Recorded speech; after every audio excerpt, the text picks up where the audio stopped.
Reality. যত আপনি paragraph দিবেন সবগুলো এরকম গ্যাপ হবে। যদি আপনি নতুন প্যারাগ্রাফ শুরু করেন তাহলে আবার পি ট্যাগ শুরু করবেন এবং পি ট্যাগ ক্লোজ করবেন। এটার ভিতরে লিখবেন। এটার পরে আমাদের কাছে আসবে বোল্ড ট্যাগ। আমি যে কোনো জিনিস বোল্ড করতে চাই, যেমন এখন থেকে এই পর্যন্ত বোল্ড করতে চাইল, তার জন্য আমি বি ট্যাগ ব্যবহার করতে পারব। আমি বি ট্যাগ নিলাম এবং এখানে বি ট্যাগ ক্লোজ করলাম। বি ট্যাগ হল বোল্ড করার জন্য। আপনি এখানে দেখেন আমি বি ট্যাগ, যা এটা আমি পি ট্যাগের ভিতরে দিয়েছি। এখন পি ট্যাগের আগে আমাদের বন্ধ করতে হবে। পি ট্যাগ এর পরে ক্লোজ করলে হবে না। এটা আমি বোল্ড করে ফেলেছি। এখানে আসলাম এবং পেজ রিলোড করলাম। এই দেখেন বোল্ড হয়েছে। এখন আমি যদি যে কোনো কিছু ইটালিক করতে চাই তাহলে ইটালিকও করতে পারব। ধরো এখান থেকে আই ট্যাগ নিলাম এবং আই ট্যাগ ক্লোজ করে দিলাম। আই ট্যাগ যা হয় ওটা হচ্ছে ইটালিক করার জন্য। এটা আমি সেভ করলাম। এখানে পেজ রিলোড করলাম। এই দেখেন এখানে এতটুক টেক্সট 3 ওয়ার্ড। এটা ইটালিক হয়েছে। ইটালিক হওয়ার পর আমি যে কোনো কিছু আন্ডারলাইন করতে পারব, যেমন আমি হেডিংও করতে পারব। প্যারাগ্রাফের যে কোনো লাইনও আন্ডারলাইন করতে পারব। আন্ডারলাইন করার জন্য আমাদের কাছে যেই ট্যাগ আছে ওইটার নাম ইউ ট্যাগ। আমরা ইউ ট্যাগ শুরু করেছি এবং এখানে বন্ধ করলাম। ফাইল সেভ এবং রিলোড করলাম। এই দেখেন হেডিং আন্ডারলাইন হয়েছে।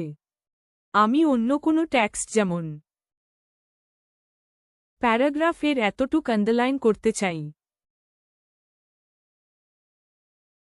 এই দেখেন আন্ডারলাইন হয়েছে, ঠিক আছে।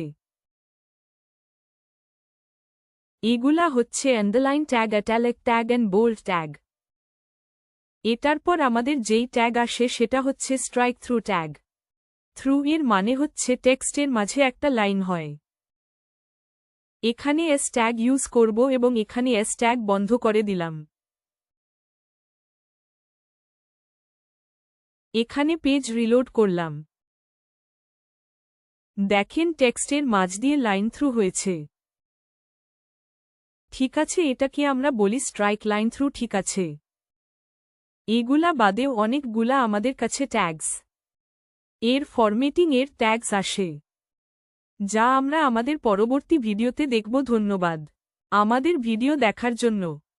যদি আপনি আমাদের পরের ভিডিও দেখতে চান তাহলে আমাদের চ্যানেল সাবস্ক্রাইব করুন। হ্যালো বন্ধুরা, এটা আমাদের HTML ফরম্যাট টেক্সট ফরম্যাটিং এর 2 পার্ট। এই ভিডিওতে আমরা ফরম্যাটিং ট্যাগস এর যেইগুলা বাকি ছিল ওইগুলা শিখব, যেমন সাবস্ক্রিপ্ট ট্যাগ আমরা শিখব এই ভিডিওতে, ও সুপারস্ক্রিপ্ট ট্যাগ আছে, ব্রেক ট্যাগ আছে এবং নন ব্রেকিং স্পেস। এইগুলা আমরা শিখব। চলো শুরু করি। এখানে আমরা আমাদের আগের ফাইলটা ওপেন করেছি, যেটা আমরা আগের ভিডিওতে তৈরি করেছি। এখন একটা জিনিস আপনাদের বলবো শুরু করার আগে। একটা প্রপার্টিজ আছে ট্যাগস এর, যেই প্রপার্টিজ যে কোনো ট্যাগস লাগাতে পারবেন, যেমন H1 ট্যাগ বা আন্ডারলাইন ট্যাগ বা প্যারাগ্রাফ ট্যাগ বা কোনো অন্য ট্যাগ সিলেক্টেড, ওইসব গুলাতে ইউজ করতে পারবেন। এই প্রপার্টিজ এর নাম হলো অ্যালাইন। এই প্রপার্টিজ লেখার জন্য H1 ট্যাগ এর স্টার্টিং স্পেস দিয়ে লিখবেন অ্যালাইন। অ্যালাইন এর ভিতর আমাদের কাছে 4টা ভ্যালু আছে, লেফট, রাইট, সেন্টার এবং জাস্টিফাইড। বায়োডিফল্ট যেটা ওইটা লেফট হয়, আপনি দেন বা না দেন লেফট থাকবে। আমরা যদি এখানে দেই সেন্টার এবং সেভ করলাম এবং এখান থেকে রান করলাম, লঞ্চ ইন ক্রোম, তো দেখেন এই হেডিংটা সেন্টার আইসা পড়ছে। আর যদি আমরা এখানে এটা না দিতাম, সেভ করলা ফাইলটা, রিফ্রেশ করলাম, এই দেখেন এটা লেফটে এসেছে, বায়ো ডিফল্ট লেফটেই আর আমরা যদি এখানে রাইট দিয়ে দেখাই আপনাদের, দেখেন এই দেখেন আমাদের হেডিংটা রাইটে এসে পড়েছে। আর একটা হলো জাস্টিফাই। বেসিক্যালি আমরা প্যারাগ্রাফ ইউজ করি। আমি আপনাদের দেখাই, এটা আমাদের প্রথম প্যারাগ্রাফ আর এটাতে আমরা দিয়ে দিলাম অ্যালাইন জাস্টিফাই। এখানে দেখেন ইকুয়াল অ্যালাইন একদম ঠিক আছে। এখানে দেখেন ইকুয়াল অ্যালাইন একদম ঠিক আছে। আর যদি আমরা এখানে কিছু না দেই তাহলে বায়ো ডিফল্ট এটা লেফট অ্যালাইন। এই দেখেন এদিকে অ্যাকুয়াল, কিন্তু এইদিকে আগে পিছে যায়। আর যদি এখানে আমরা রাইট দেই তাহলে দেখেন, এই দেখেন এদিকে অ্যাকুয়াল, কিন্তু লেফটে আনইকুয়াল হয়েছে, মানে আগে পিছে হয়েছে। আর যদি আমরা এখানে সেন্টার দেই, সেভ করলাম, দেখেন লেফটে অ্যাকুয়াল না, আবার রাইটে অ্যাকুয়াল না, সব লাইন মাঝখানে। তো এটা আমাদের অ্যালাইন প্রপার্টিজ। এখন আমরা শিখব সুপারস্ক্রিপ্ট ট্যাগ শিখব। তো সুপারস্ক্রিপ্ট ট্যাগ কি কাজ করে আপনাদের দেখাই। এখানে আমরা কোনো ডেট মানে তারিখ লিখতে চাই, যেমন 12th। অ্যাকচুয়ালি টিএইচ যেটা হয় আমাদের এটা একটু উপরে হয়। আর যদি আমরা এভাবে লিখি তাহলে হবে না, নর্মালি দেখেন টেক্সট। আর যদি এটা একটু উপরে দিতে চাই তাহলে সুপারস্ক্রিপ্ট ট্যাগ দিতে হবে।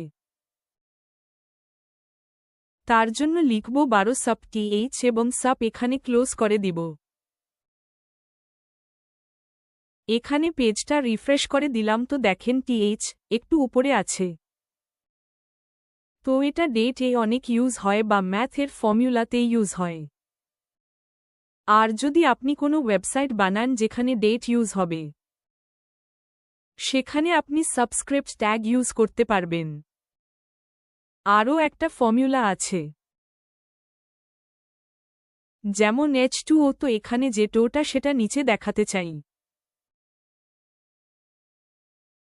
এটা একটা ওয়াটারের ফর্মুলা যেটা সায়েন্সের স্টুডেন্টরা জানে। তো আমি টুটা নিচে দেখাতে চাই, এটা এভাবে হবে না। এটার জন্য একটা ট্যাগ আসে এসইউবি। এসইউপি মানে হল উপরে এবং এসইউবি হয় নিচে। এখানে 2 এর সাথে ওটা কেটে পিছনে দিতে হবে। সেভ করি, তো যেই জিনিস নিচে নিতে হবে তার জন্য সাবস্ক্রিপ্ট ট্যাগ। এখানে আমরা পেজটা রিফ্রেশ করলাম এবং এখানে দেখেন 2 নিচে এসেছে এবং সুপারস্ক্রিপ্ট ট্যাগ উইটা উপরে চলে গেছে এবং সাবস্ক্রিপ্ট ট্যাগটা নিচে এসে পড়েছে।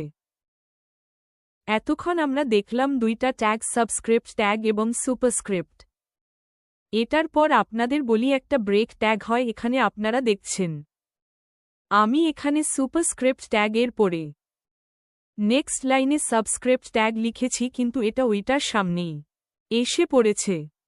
এটা সামনে এসে পড়েছে, আমি চাই এটা নেক্সট লাইনে আসে। তো এটার জন্য আমার কাছে আছে ব্রেক ট্যাগ, যেটাকে আমরা বিআর করে লিখি, বিআর, এবং এটার পরে দেই। এটা দেওয়া জরুরি না, অপশনাল স্ল্যাশ লাগানো আপনি না লাগালেও হব। উইটা আমরা নেক্সট ভিডিওতে দেখব। তো সেভ করলাম, রিফ্রেশ করলাম, একটা ব্রেক লাগিয়েছি, এটা নেক্সট লাইনে এসেছে। আর যদি আমরা এখানে বিআর কপি করে এখানে পেস্ট করি, সেভ করি, পেজ রিলোড করি, তো দেখেন দুইটা গ্যাপস আসছে।